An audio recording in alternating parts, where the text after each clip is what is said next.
Hello, this is Josh Phillips, and we are going to take you through APA Citations and Formatting. I am well aware that this is not the most exciting topic. However, I have decided that we are going to run this as a PowerPoint presentation to be posted on Canvas as opposed to taking up class time. Hopefully this will allow us to do more exciting material in class. And now you have access to this so that you can go back and review it when necessary. I am going to do my best to run through this as quickly as possible. But again, you're welcome to fast forward, skip ahead as much as you need to. Okay, so first thing we need to talk about is this issue of scholarly sources. When it comes to the issue of scholarly sources, you should only be using scholarly sources for your speeches and research in my class. There's a few reasons for this. The first is that you are a scholar in a scholarly setting, and therefore you need to be having conversations with other scholars. Scholars publish in certain ways, they talk in certain ways, and you need to become familiar with them and the work that they're doing. All right, so scholarly sources are sources that are found in print and have been peer-reviewed by other scholars. So what peer-reviewed means is that other scholars have vetted the material before it's printed. So before I'm allowed to print anything and have it be considered scholarship, I have to take my material and I send it to editors, reviewers, etc. Usually it's between 3 to 10 depending on the size of the material. And they review it for me to make sure that they check for things like accuracy, methodology, making sure my conclusions are sound, make sure they formulate in some sort of logical argument. Scholarship is also what's known as blind review. So blind review means that when it comes to the editing process, I use some sort of third party before I send out my materials so that when people review my scholarship, it's actually vetted without them knowing who wrote it, so hopefully that will decrease biases. For example, if there are scholars out in the world who personally dislike me, that's completely fine, because if my scholarship's good, my scholarship should get published. So it helps to cut down on things like favoritism. Now, of course, this doesn't eliminate all biases.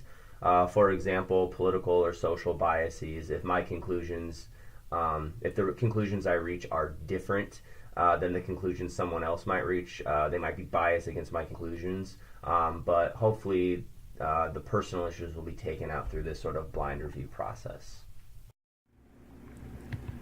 So, why is it that you need to cite sources? Well, think about your scholarship as an ongoing conversation between you, everyone else who is currently interested in the topic, as well as everyone who has ever lived who has commented on that topic. So when you go through your research and you're citing sources, when you cite sources, that's your way of showing other people in the field that, number one, I have listened to you and to other scholars because I've read your work. Then, after I've summarized, I've paraphrased, I've used some of the quotes out of your work, I have a good understanding of where the debate is, and therefore I cite other sources through parenthetical in-text citations. Now, after I've done all that work, cited those sources, listened to other scholars, now I can enter into the conversation as an informed person. If you just come to the table and want to talk about a topic and you're not able to summarize all of the other research about that topic, no one's going to take you seriously, and no one should take you seriously because you're an ill-informed scholar. And this is why when we talk about sticking to scholarly sources as opposed to other sources such as sources you might find on the internet or on websites, the reason I want you to think about using scholarly sources is because you want to be having a scholarly conversation with other scholars. So, for example, my opinions, my personal opinions about things like immigration, taxes, guns, healthcare trends, etc., those ideas and those opinions should not be taken seriously if I have not read the literature from various viewpoints. And again, the way I show other people that I have read that research is by citing those sources in my paper. You're not allowed to jump into a conversation and have opinions about very important topics before you've done the research via reading other scholarship and showing all of those other people who have done the hard work and the hard research. You have to be able to show them that you have listened to their perspective, and then you can come into the conversation. After you read and summarize these, then you're allowed to have an opinion about where the conversation should be going.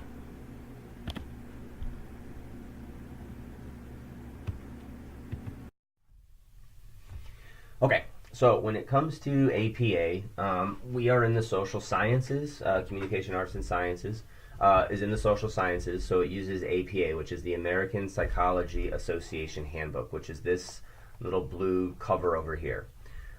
This blue cover book is about 272 pages. I think I just looked it up correctly.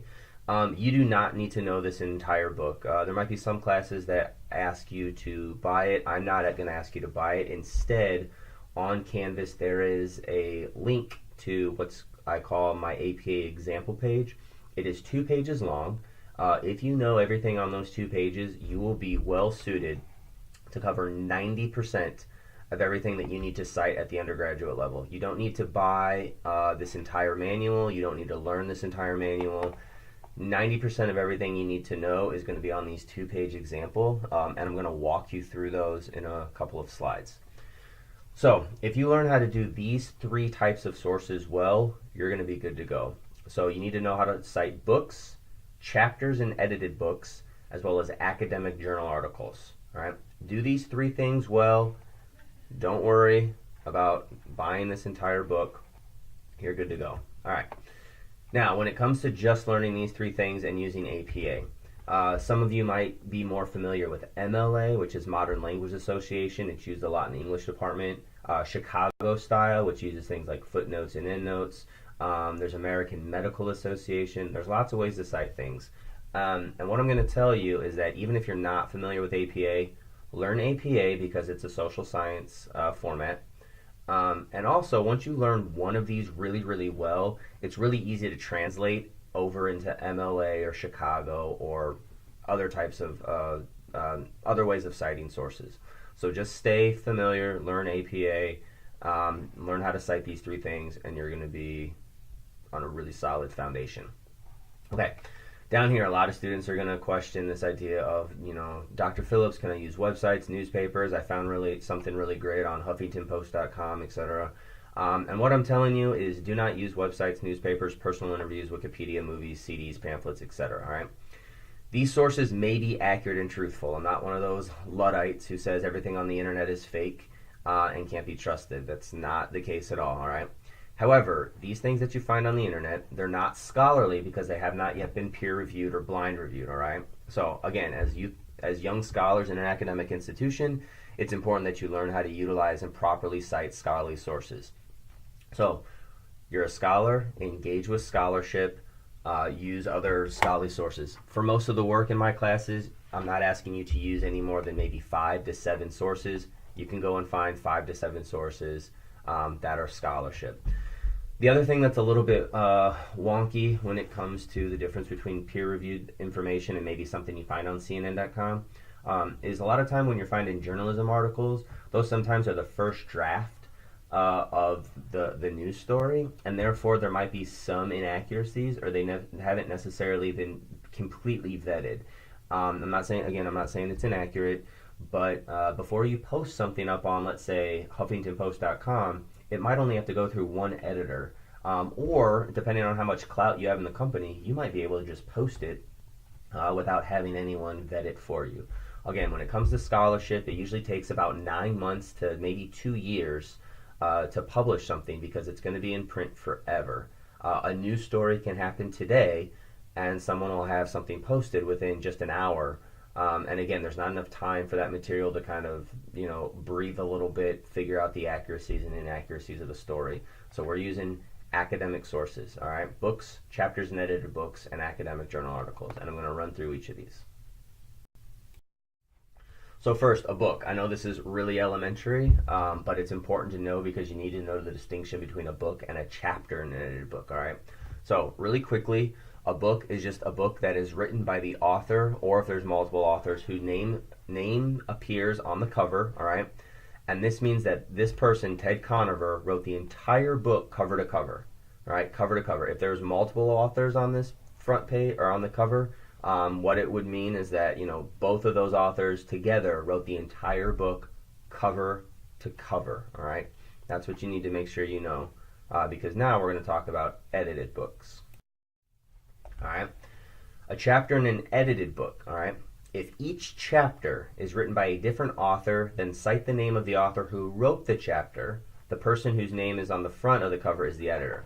So this book, for example, is called The Handbook of Critical Intercultural Communication. It is edited by these two individuals, Nakayama and Hulahani, all right? They are the editors of the book. But when you open the book and look at the table of contents, what we see is that each chapter, chapter 1, 2, 3, 4, and so on, each chapter is written by a different person. So each of these individuals contributed to the book. These individuals are merely the editors. So later on this slide, we're gonna cite this Alberto Gonzalez chapter together, and Alberto Gonzalez actually gets the first credit in your citation because he's the one who wrote the chapter that we used, and Nakayama and Hulahani were the editors. So when it comes to, let's say you have to cite 5 sources, if you crack open an edited book and each chapter is written by a different person, these each count as a different source. So if I use the Moon chapter and the Gonzalez chapter, then that's 2 different sources for the 5 sources that I might need for my speech. All right, an academic journal article. All right, these are academic journal articles that are found on the Penn State Library database. All right, they are in-print sources that have been scanned into PDF files. So sometimes students get confused about this because even though they are found on the website, they are not online sources. They are simply scanned PDFs. All right. So after completing a search on the library database, click Scholarly and Peer Reviewed and Journal Article on the left-hand columns of the website, and I have a couple screenshots on the next slide for you. All right. Again, this is simply a matter of enough space in the library. So every year, if the library subscribes to 500 journals, and each journal comes out 4 times a year, that's 2,000 journals every year. There's not enough space in the library to manage all of these paper copies. So what they do now is they scan them into a PDF and they place them online. So you will find academic journal articles online through the database, but they still count as scholarly sources because they are originally in print. It's simply used to save time. Okay, so academic journal articles. This right here, this is a screenshot, this is a screenshot of the library's homepage. Down here, books, articles, and more, you type in a keyword. So the keyword that I typed in was African Americans in film. So if I want to do some research about African Americans depictions in film, I type it into the library database here. All right. Once I get to the next screen, I want to put a little green check mark next to scholarly and peer reviewed. All right. If we scroll down to content type, you can look at other things. It'll say like newspapers, interviews, etc. You don't want any of that. You want scholarly and peer reviewed. This comes up with 77,000 different articles. All right.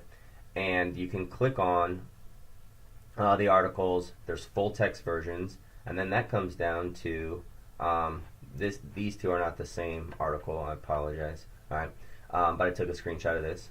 But if you click on full text, what you're going to notice is it's going to open up a little page like this, PDF full text. So again, I found it online. This is called Memory and the Phantom South in African American Migration Films.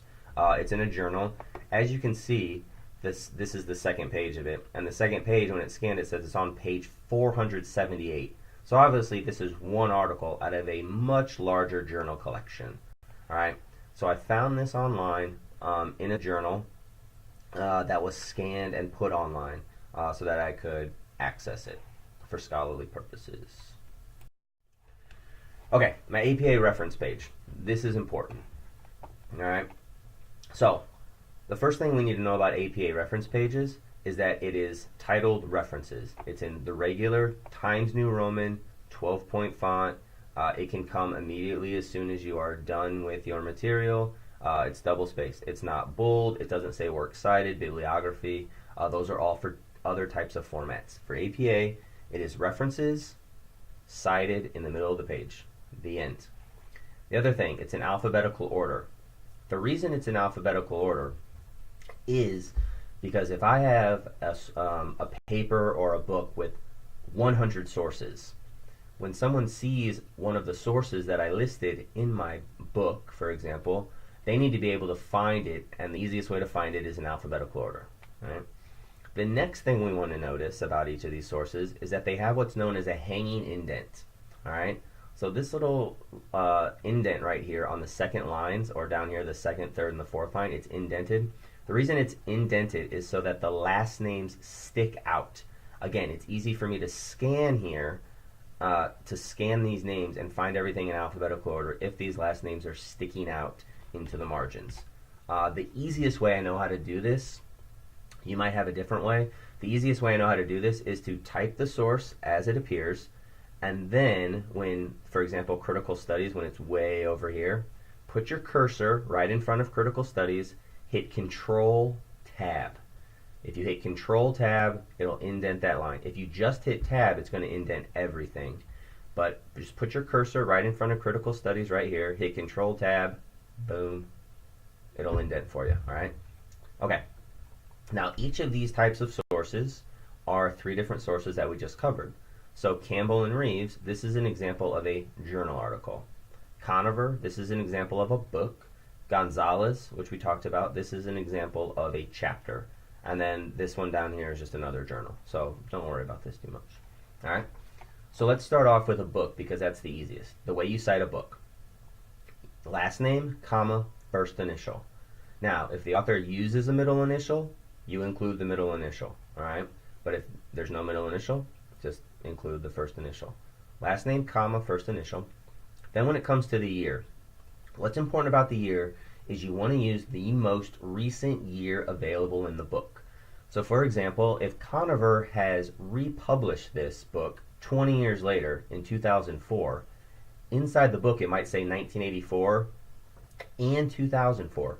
You want to use 2004 because that's the most recent updated version of the book that you used. So there might have been some changes in language, there might have been an additional chapter, page numbers might be different. So you want your audience to know what version of the book you used. If there's multiple years, use the most recent year only. Okay. Then we get to the title of the book. 2 things are important about the title of the book. The first thing is that it's in all italics. The second thing is that you only capitalize the first word of the title. Now this is something I personally do not like about APA. I wish they would capitalize as it appears, but they don't. Alright, so it's one of those rules we just have to know.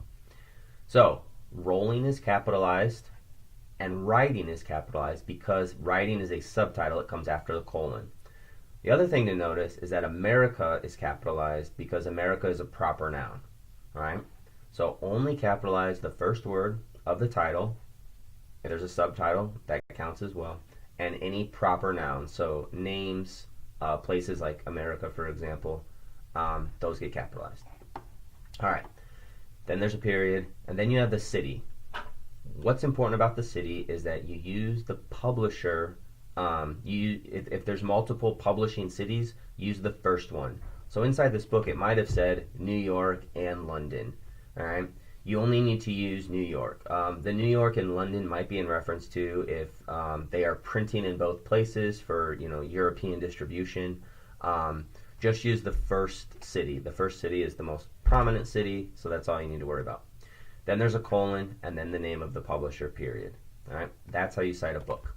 Again, this example is going to be available online on Canvas in its Microsoft Word format. Okay.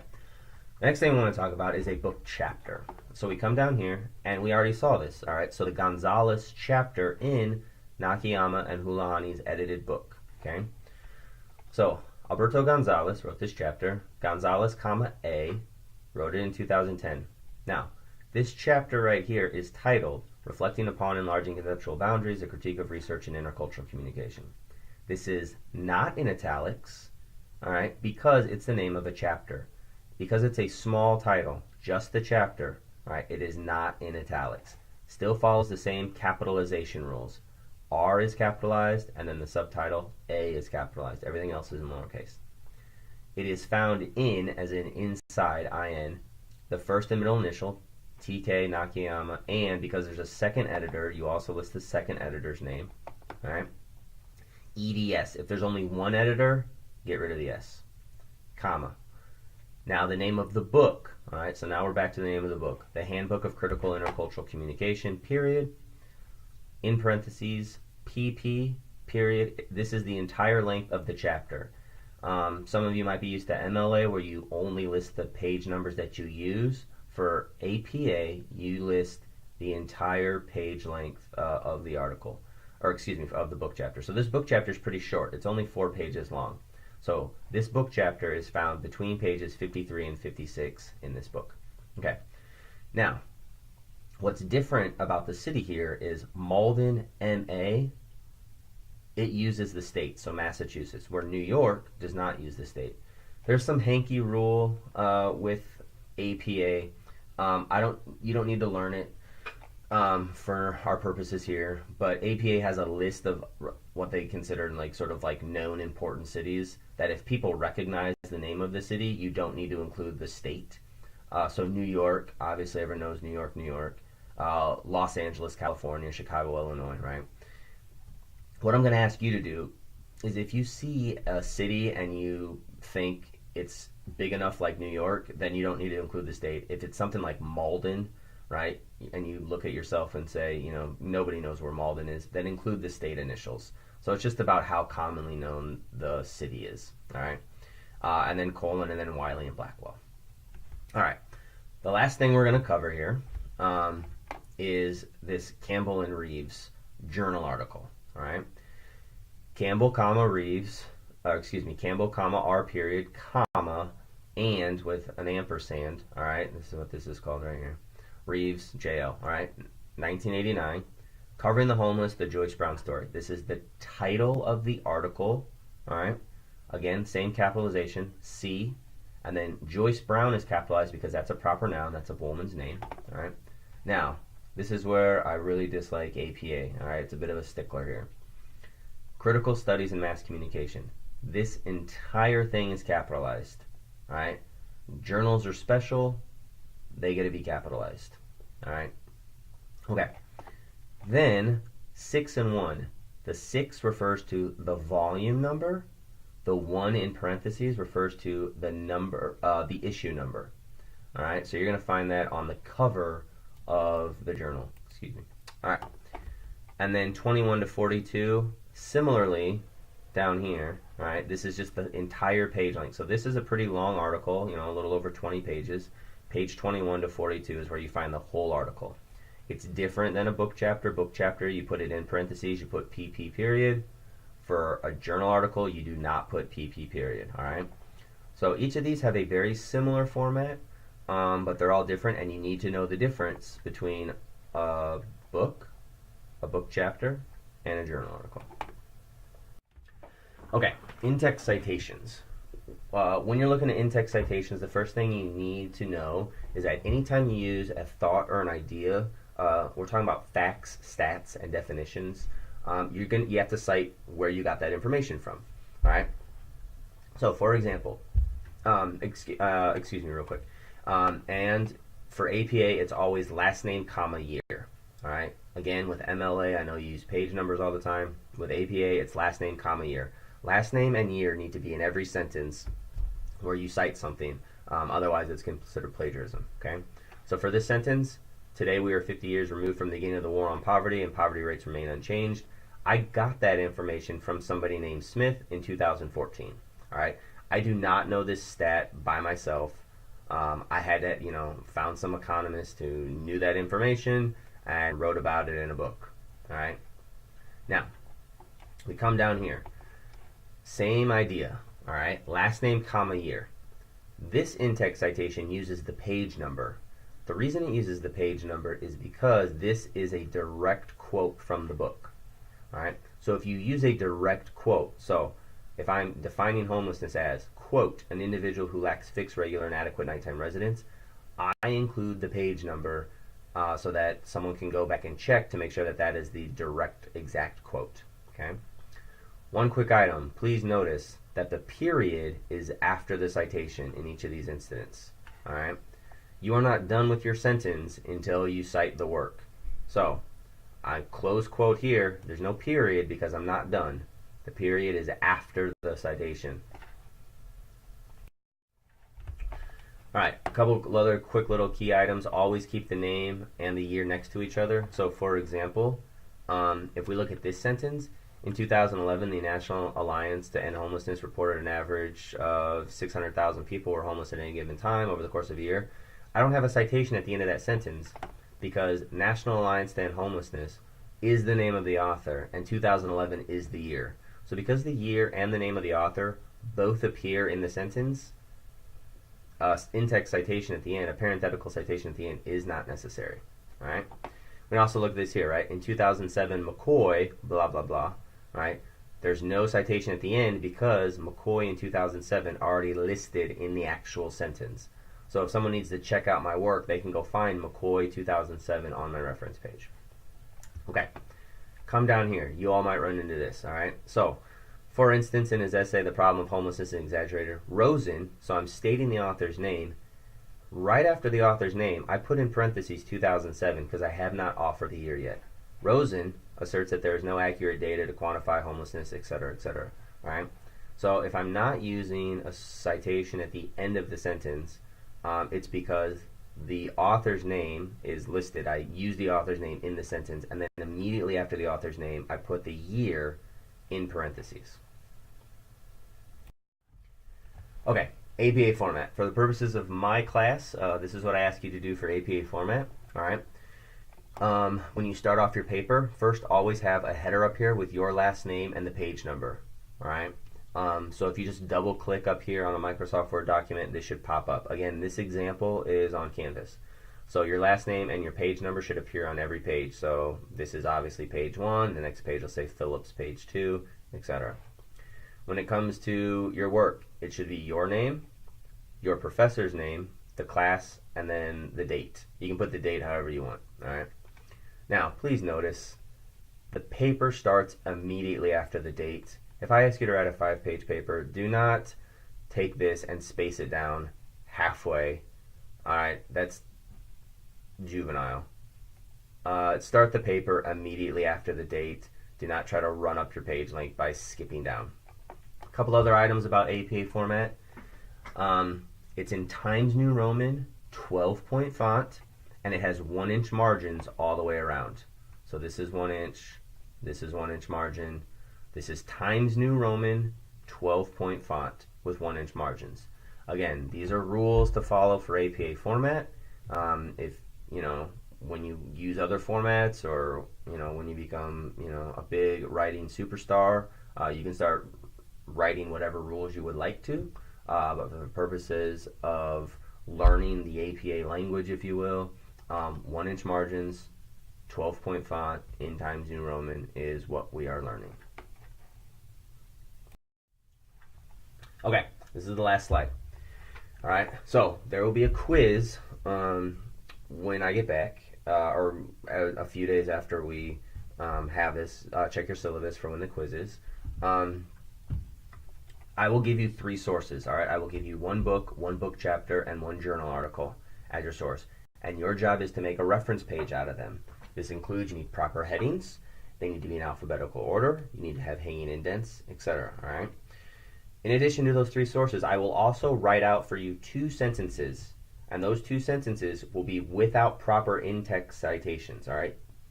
You will need to cite those sentences correctly in parentheses. So the last name, comma, year, or does it need a last name, comma, year, and a page number? Based on the sentences, go back and review those things, okay? One final thing, all right? I am fully aware that this quiz without notes will be difficult, all right? However, it is my experience that unless I give some sort of quiz where students are encouraged to learn how to cite things properly, then what ends up happening is students only use the automatic computer-generated citations that you can find either on the library's website or you can find on the internet somewhere, all right? Here's the deal. When you start writing really long articles that require 50 to 100 sources, I have no problem with you using automatic citation generators. All right.